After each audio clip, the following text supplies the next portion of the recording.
Bismillahirrahmanirrahim.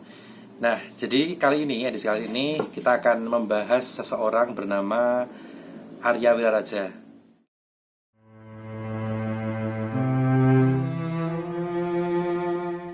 Seorang yang lahir dan besar di zaman Singosari, sehingga beliau pantas disebut sebagai bapak pendiri kerajaan pesohor Majapahit.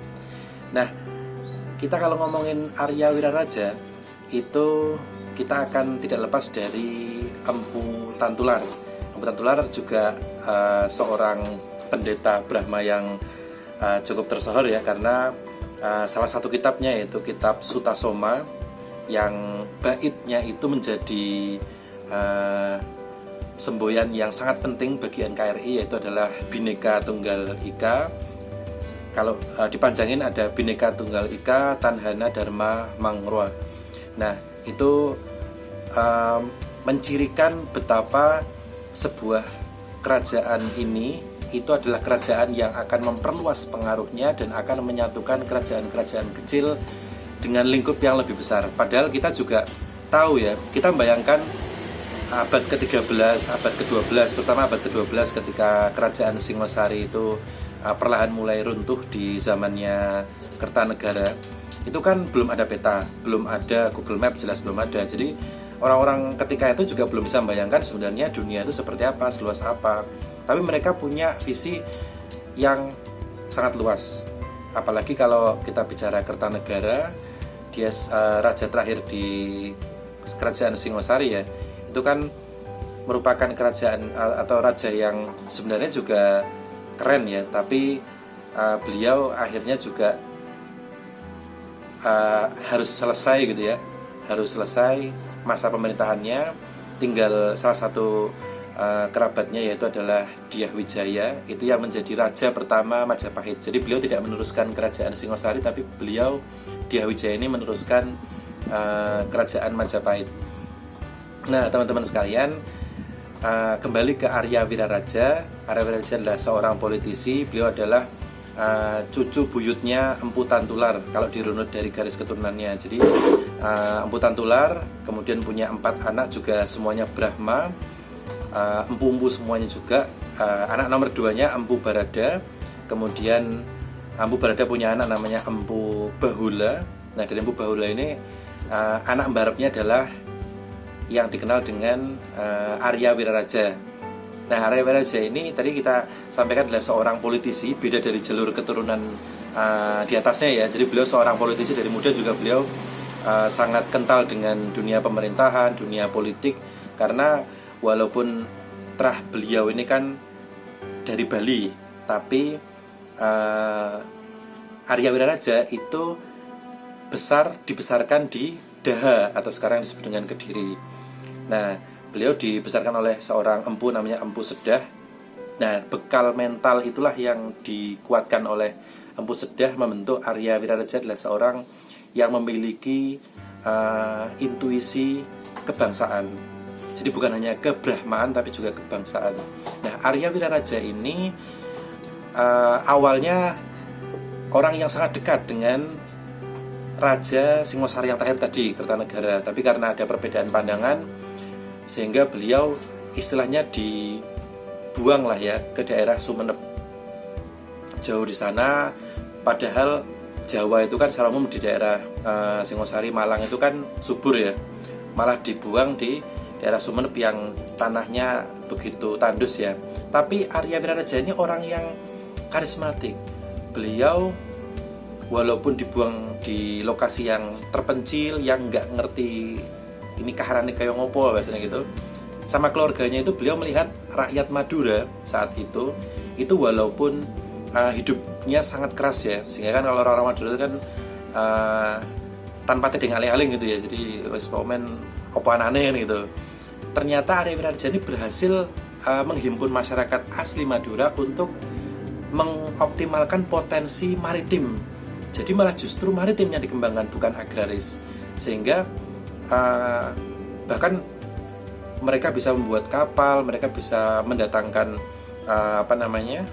pelaut-pelaut dari asing, bahkan dari Mongol yang kerajaan saat itu abad ke-12-13 itu sangat besar. Mereka sudah connect ya, dibanding dengan Singosari, penguasa Jawa justru malah lebih connect dengan Arya Wiraraja.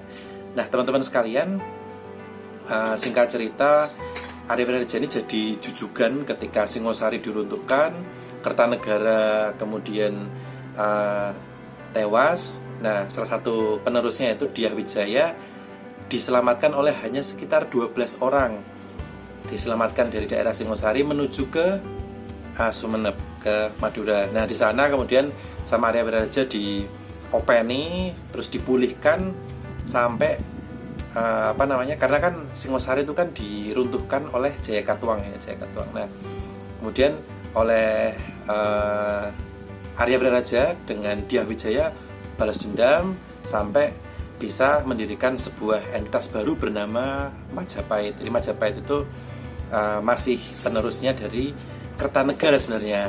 Bahkan Kertanegara ini kan cucunya Ken Angrok ya.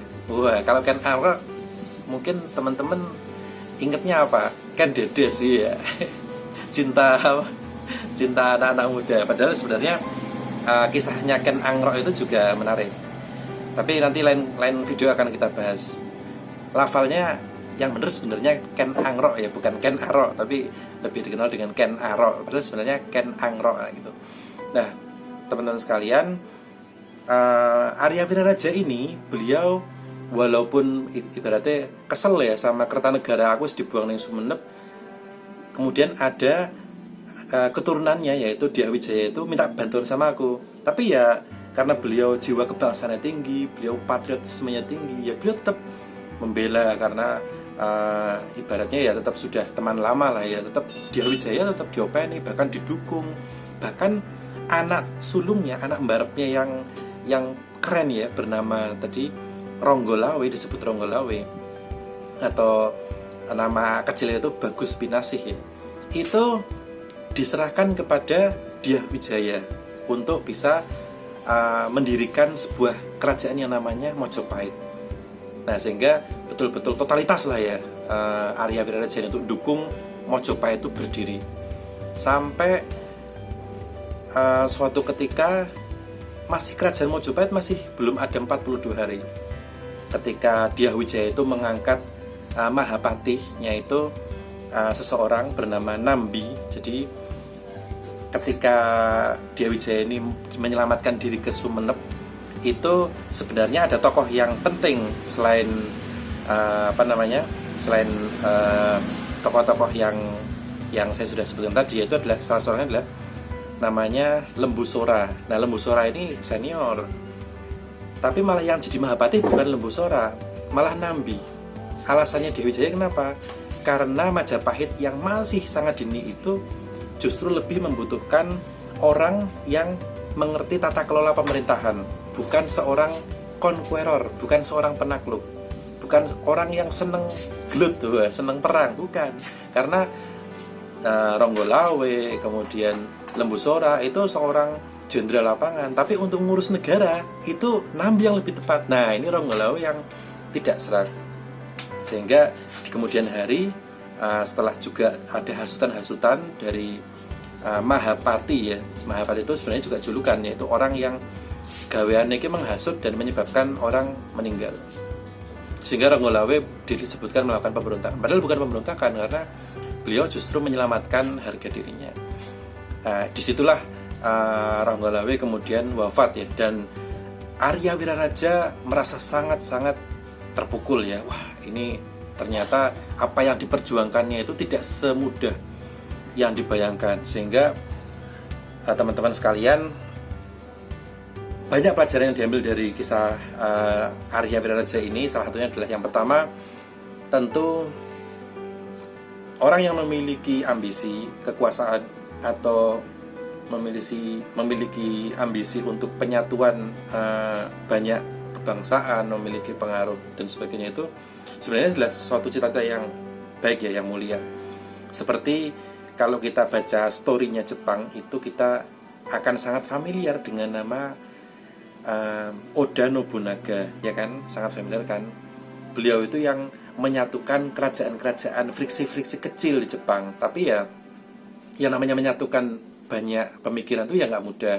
Proses politiknya juga panjang. Nah, sehingga siapapun kalian yang memiliki impian untuk penyatuan, untuk pemersatuan, itu tetap mimpi yang bagus, mimpi yang luar biasa. Hanya saja kalian harus belajar dari banyak sejarah, karena tentu saja dampaknya itu bukan hanya dampak positif, juga ada dampak negatif yang kalian perlu siapkan. Kemudian yang kedua adalah kalian akan mungkin dihadapkan pada situasi ketika membela negara atau membela keluarga.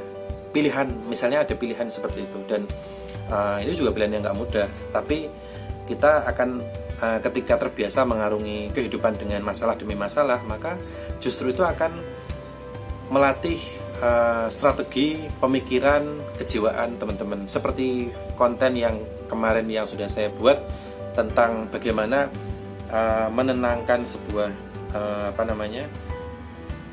menenangkan kejiwaan kita ya.